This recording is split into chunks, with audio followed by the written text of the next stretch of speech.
Et notre invité ce matin dans la grande interview CNews Europe 1, c'est Sébastien Chenu. Bonjour à vous, Bonjour madame. vice-président du Rassemblement national, député du Nord.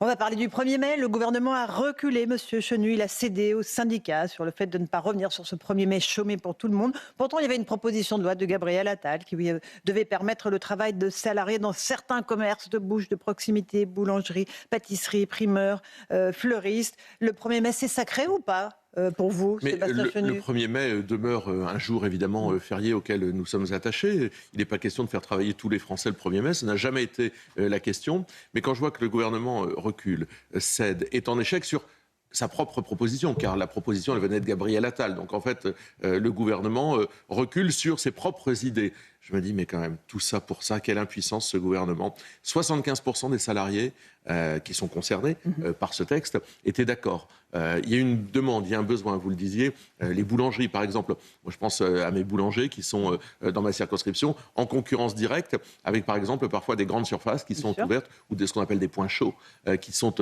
ouvertes le 1er mai. Et là, c'est-à-dire qu'un fast-food peut ouvrir, mais Exactement. le petit fleuriste du coin ne peut pas. Et là, ce gouvernement recule, n'a même pas la... Mais, enfin, je veux dire que M. Lecornu laisse la place à Olivier Faure directement, puisque c'est Olivier Faure qui dicte les textes qui doivent être soumis au vote de la représentation nationale ou qui doivent être retirés. Enfin, sincèrement, quelle impuissance. C'est des nuls. Ils font marche arrière. Il a peur de son ombre, le pauvre Lecornu. Il ne voulait pas de passage en force, il ne voulait pas brusquer les syndicats sur une question aussi centrale que le 1er mai. Vous ne comprenez pas la stratégie de Sébastien Lecornu qui est de durer, au fond, monsieur Chenu. C'est la stratégie de la trouille. Mais si vous voulez, avec ça, on est loin d'aborder, par exemple, les grandes questions du travail qui peuvent nous préoccuper. En France, il y a un problème, par exemple, de salaire. Nous, on a des propositions sur l'évolution salariale, plus 10% des salaires en échange d'un gel des cotisations patronales. Mais si, ne serait-ce que pour le 1er mai, pour permettre à une partie de salariés concernés de travailler sur la base du volontariat. Le gouvernement recule. On n'est pas là de traiter l'égalité salariale,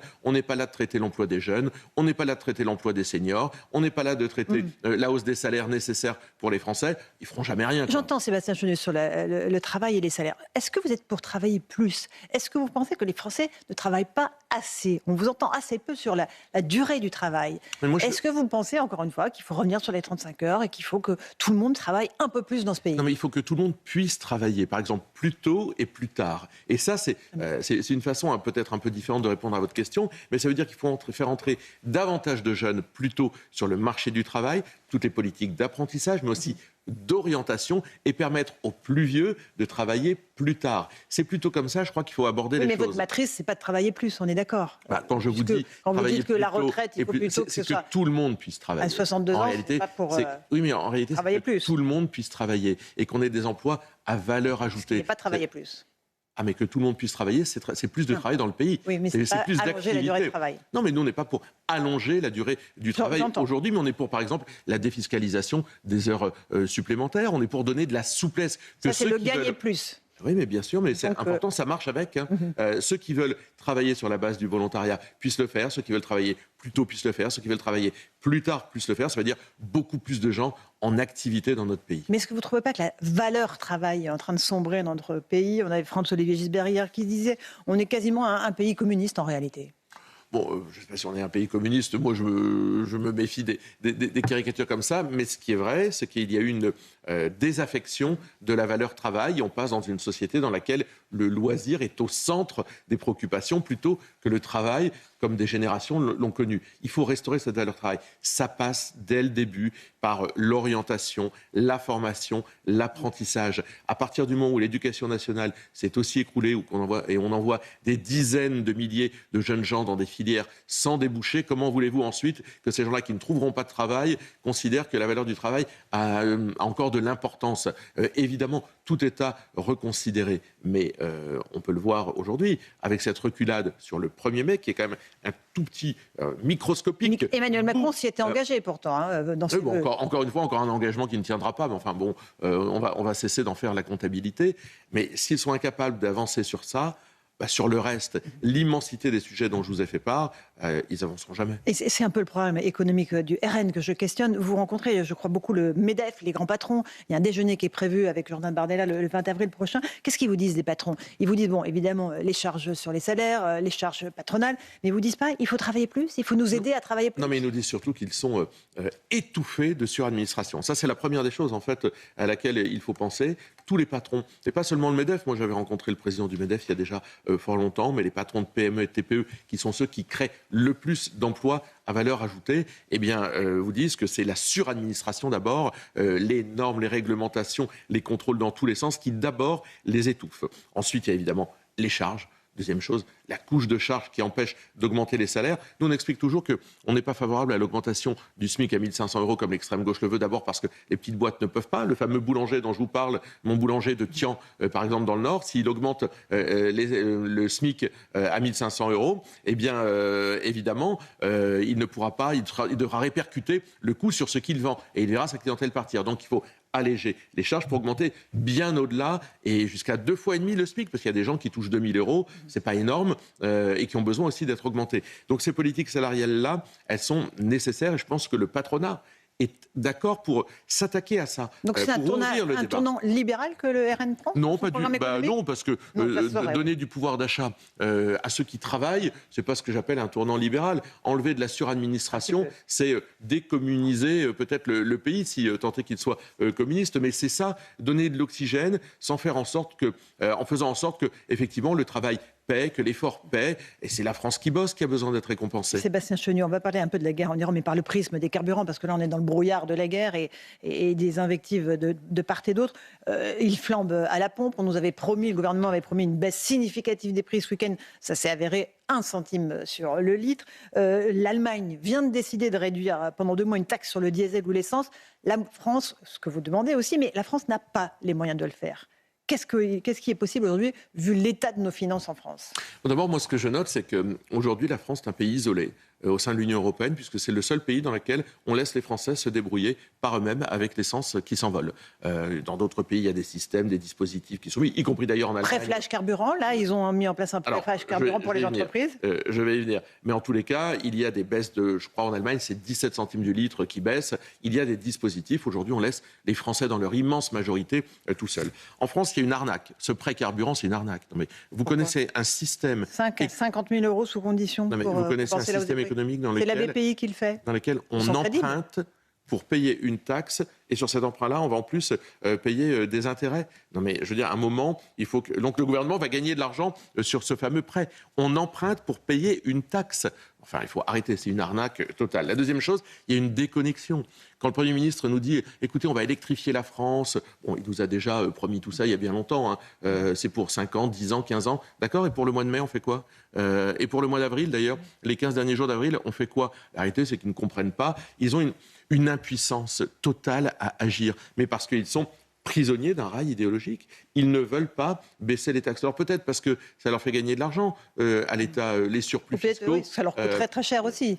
Ce que vous proposez, ça coûterait très cher, Sébastien Chenu. Nous l'avons étudié. En tous les cas, c'est 1 milliard par mois. On a déjà largement expliqué la façon dont on pouvait faire baisser un certain nombre de dépenses, à commencer par la contribution à l'Union européenne. 6 milliards de plus encore. Mais c'est du long terme, ça. La réponse qu'on attend, c'est tout de suite. Si on arrête de contribuer à l'Union européenne de 6 milliards de plus, c'est 6 milliards qu'on garde dans nos caisses, qu'on peut répercuter immédiatement sur la baisse de la TVA. Nous, on pense que les énergies, vous ne pouvez pas vivre sans énergie, sans électricité qui va augmenter, sans gaz qui va augmenter, sans carburant qui augmente. Donc c'est un bien de première nécessité. Il faut baisser les taxes et la TVA sur ce bien de première nécessité. Et bien entendu, il faut contrôler aussi les marges. Le gouvernement s'y était engagé. Je ne vois rien. Le gouvernement nous avait dit qu'il n'y aura pas d'augmentation de l'électricité et du gaz. C'est en train d'augmenter. Le gouvernement nous avait dit qu'il y aura une baisse de la consommation. Elle n'a pas baissé parce que les Français ils ont besoin de leur voiture. Donc en réalité, ils sont impuissants. Ils laissent les Français à l'abandon et comme d'habitude, ils inventent des trucs,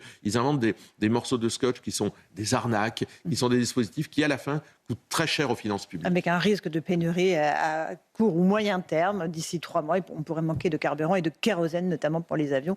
Ce sont les prévisions les Oui, plus et puis on aura la crise des engrais, on aura la hausse de l'électricité, alors qu'on ne devrait pas payer l'électricité si cher parce qu'on est prisonnier d'un marché européen de l'électricité dont ils ne veulent pas sortir. Je rappelle qu'il y a des pays européens qui en sont sortis de façon temporaire. Pourquoi ? Parce que le prix de notre électricité est adossé au prix du gaz. Donc évidemment, alors qu'on a une électricité pas chère, eh bien évidemment, nous, on est prisonniers. Ils se sont mis dans des corners, ils se sont mis dans des dispositifs. Ils ne veulent pas s'en délier. Et aujourd'hui, ils laissent les Français à l'abandon. Sébastien Chenu, on est sur CNews et Europe 1. Un mot de la visite du pape Léon XIV en Algérie. Il y est depuis hier. Il a prononcé un discours très fort hier devant le mémorial des martyrs de la guerre d'Algérie, appelant les Algériens au pardon. C'est important de porter cette parole-là devant le peuple algérien. Le pape est un homme de paix et partout où il passe, il essaye de créer les conditions de la paix.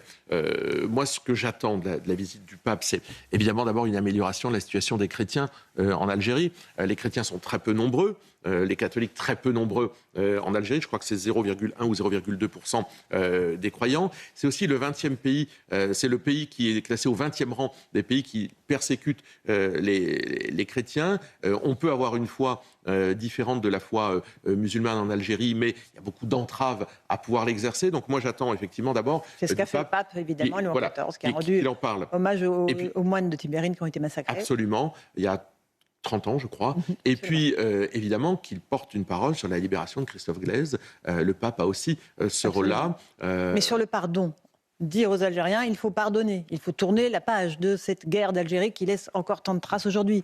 Oui, Sébastien Chenu, qui explique aussi la relation dramatique que nous avons avec les Algériens. On a un régime algérien qui est assez hypocrite, qui utilise la guerre d'Algérie comme une rente mémorielle pour faire pression sur la France. On l'a déjà expliqué. Alors moi, j'attends pas du pape, évidemment, d'avoir une exigence diplomatique. On attend du pape et tout le monde l'attend toujours, des paroles, effectivement, de paix. Mais sur le fait que l'Algérie utilise une rente mémorielle pour, quelque part, tenir la dragée haute à la France, on le sait. Et c'est plutôt du côté des gouvernements français qu'il y aurait quelque chose à dire. C'est au gouvernement français de ne pas plier, de ne pas faire de génuflexion, pour le coup, devant le gouvernement algérien. Vous avez compris les accusations, les critiques absolument scandaleuses de Donald Trump à l'égard du pape. Giorgia Meloni les a condamnées avec beaucoup de vigueur.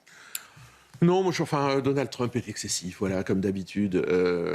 Mais je vais vous dire à la fin, qui va tirer bénéfice de cette visite du pape ? C'est le gouvernement algérien. Parce que le gouvernement algérien va dire, regardez, nous on accueille le pape, regardez chez nous, on peut croire en qui on veut, regardez chez nous, on est des gens tolérants, etc.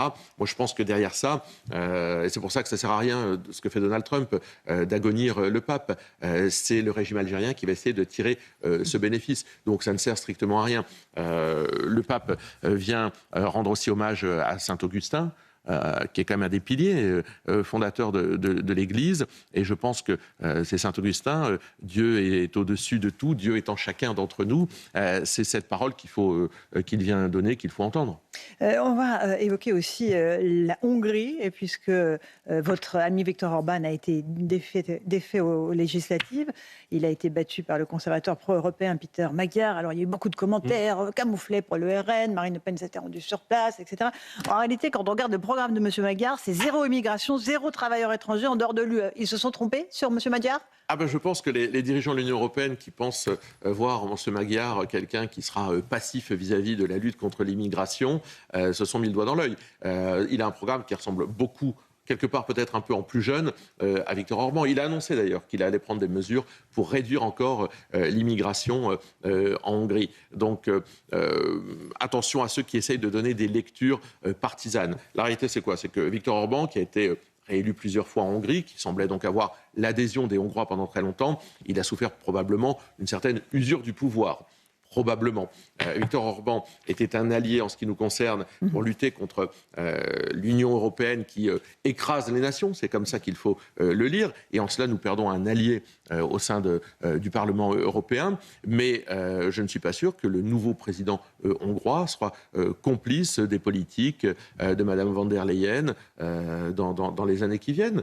Donc voilà. c'est pas une si mauvaise nouvelle pour vous, le RN.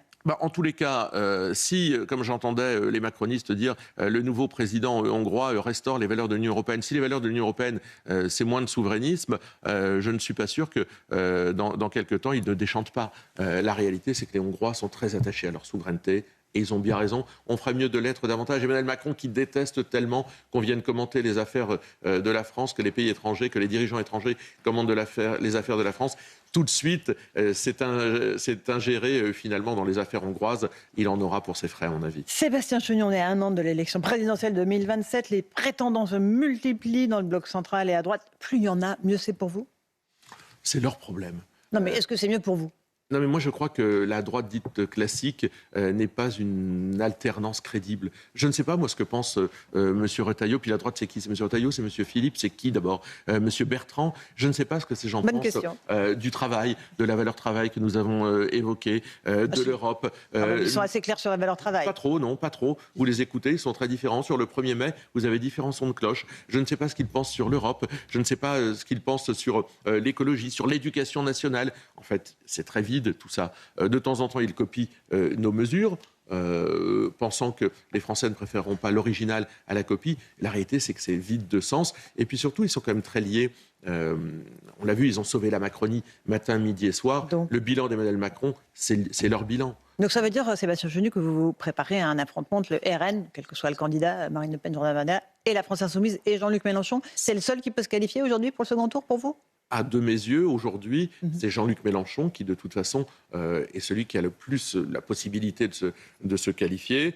Je pense que nous sommes le rempart contre la France Insoumise. Nous sommes le rempart contre cette gauche qui, aujourd'hui, abîme. C'est votre adversaire idéal. Cette gauche vous rêvez de ce second tour oui, mais derrière Jean-Luc Mélenchon, il y a, on l'a vu, Olivier Faure, c'est-à-dire des gens qui empêchent la France de travailler, qui veulent étouffer notre pays. Je ne sais pas si c'est un adversaire idéal, parce que je pense que... Parce qu'un adversaire, disons, du bloc central, même si c'était... ça serait plus compliqué pour vous de l'emporter? Non, et ce serait très intéressant, je vais vous dire. Parce que face à Jean-Luc Mélenchon... Dans les sondages, face à Édouard Philippe, ce n'est pas gagné pour vous. Mais d'accord, mais une bataille, ça se mène. Moi, je n'ai jamais cru en la candidature d'Édouard Philippe, l'homme des Gilets jaunes, le boulet absolu du macronisme. La réalité, c'est que face à Édouard Philippe, le choix de société, il serait très clair. Face à Jean-Luc Mélenchon, il y aurait forcément un rejet très fort de Jean-Luc Mélenchon. Qui jouerait en votre faveur. Qui jouerait, je pense, en notre faveur. Mais face à Édouard Philippe, ce serait plus clair et probablement on gagnerait en légitimité si on gagnait face à Édouard Philippe, parce qu'on ne dirait pas qu'on a gagné simplement par rejet de l'autre. Donc moi, je pense qu'il est intéressant le débat face à Édouard Philippe ou face à n'importe quel macroniste issu du bloc central. Vous allez organiser le RN, votre congrès, en octobre prochain à Orléans. Il s'agira peut-être de passer pour Marine Le Pen le relais à Jordan Bardella si elle était empêchée judiciairement. Sébastien Chenu. C'est toujours la même chose. Nous n'avons pas la main sur la décision. C'est une décision de justice. Si les juges veulent s'ingérer, si les juges veulent décider de qui est le candidat à la présidentielle, moi je pense que ça pose problème. Eh bien, ils le feront et ils empêcheront Marine Le Pen de concourir. Si c'est eux qui veulent devenir les arbitres de l'élection présidentielle, eh bien, ils le feront. Mais j'ai confiance, moi, dans l'institution judiciaire.